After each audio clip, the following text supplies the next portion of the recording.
Halo semua, balik lagi di channel Jibinetik bareng aku, Jihan.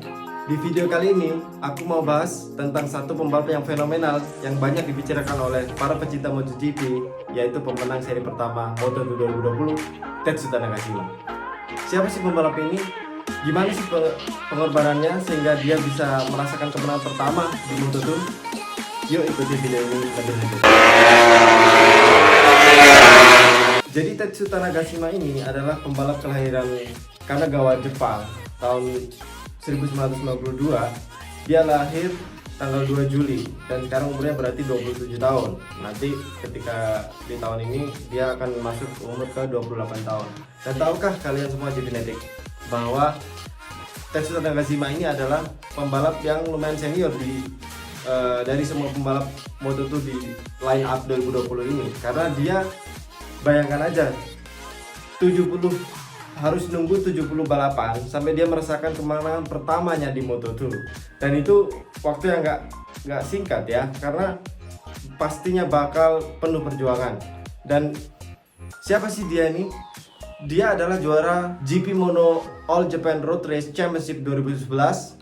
Kemudian di tahun berikutnya di 2012 dia berlomba di JGP3 2012 di Jepang dan dia mendapatkan runner up.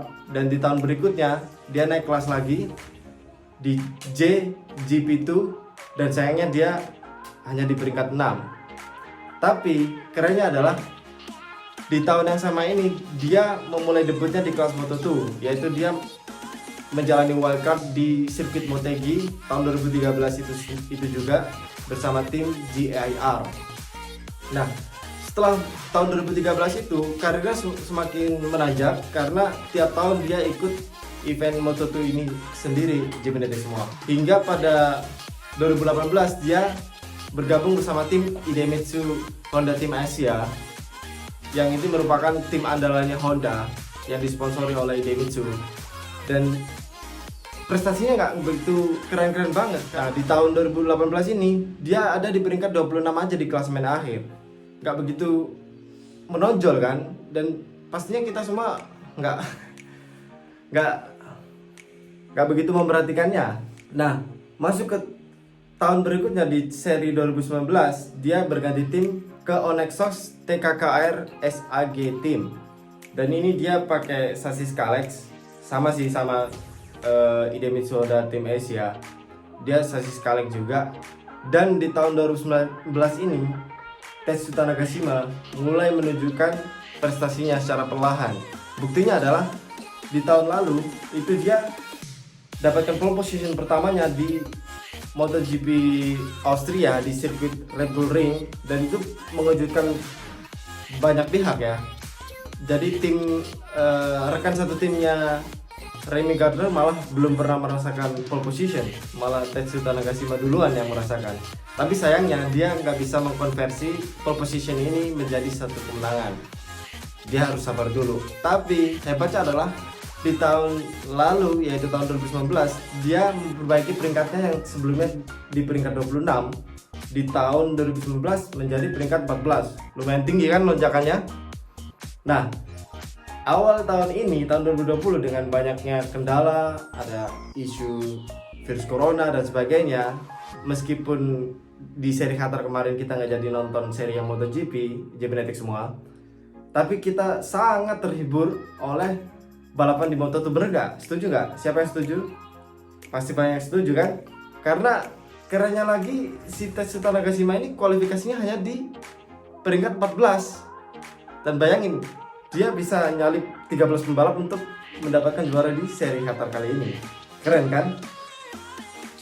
Dan di tahun, sebenarnya di awal musim juga nggak banyak orang yang menyangka dia bakal ada di jajaran papan atas memperebutkan juara di tiap serinya. Karena oke lah, dia pindah ke tim yang keren dengan sasis KTM, yaitu timnya si Aki Ayo yang sangat terkenal dengan dia salah satu pencari bakat unggulnya MotoGP, karena banyak dilahirkan dari asuhannya Aki Ayo ini, pembalap-pembalap hebat. Contohnya kayak Marc Marquez dulu ketika di Moto3 sorry, dulu waktu itu namanya masih kelas 125 ya. Dia juga di bawah manajemen Aki Ayo. Kemudian ada lagi contohnya yang terbaru yang barusan naik ke kelas MotoGP, yaitu Brad Binder. Terus ada Miguel Oliveira dan banyak lagi lah pembalap-pembalap hebat MotoGP yang dulu diasuh atau di bawah naungan manajemen si Aki Ayo ini. Dan Nagashima mungkin merasakan ya betapa tim Aki Ayo ini begitu solid, sehingga dia merasa dia punya segalanya untuk menjadi kuat dan untuk bisa bertarung di depan. Karena dia ketika diwawancarai di MotoGP.com, dia bilang bahwa dia fokusnya nggak cari catatan waktu dalam satu lap aja, tapi dia fokus ke gimana ritme balapnya dengan menggunakan ban yang udah aus atau ban yang udah lama kepake. Dan ini terbukti karena ritme balapnya di 5 lap terakhir itu diakui oleh Enea Bastianini yang peringkat ketiga, itu gila banget, ritmenya kenceng banget. Bahkan dia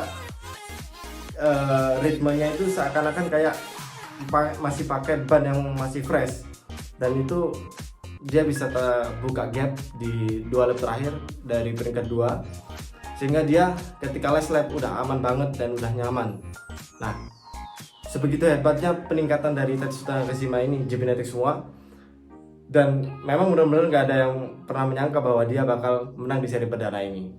Kalian setuju kan pastinya? Ya oke, kalau misalnya setuju atau nggak setuju, silahkan komen di bawah ini.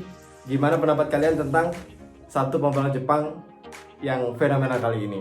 Dan semoga ini menjadi awal yang bagus bagi Tetsuta Nakashima, karena di kelas intermediate atau Moto2 yang dulu namanya masih 250cc, itu terakhir kali pembalap Jepang yang menjadi juara di kelas intermediate itu yaitu Hiroshi Aoyama, yang udah lama banget, tahun 2009, ketika itu masih namanya kelas 250cc.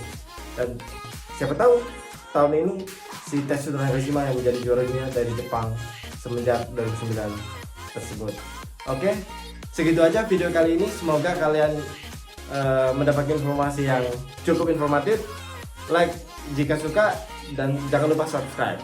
Oke, see you later.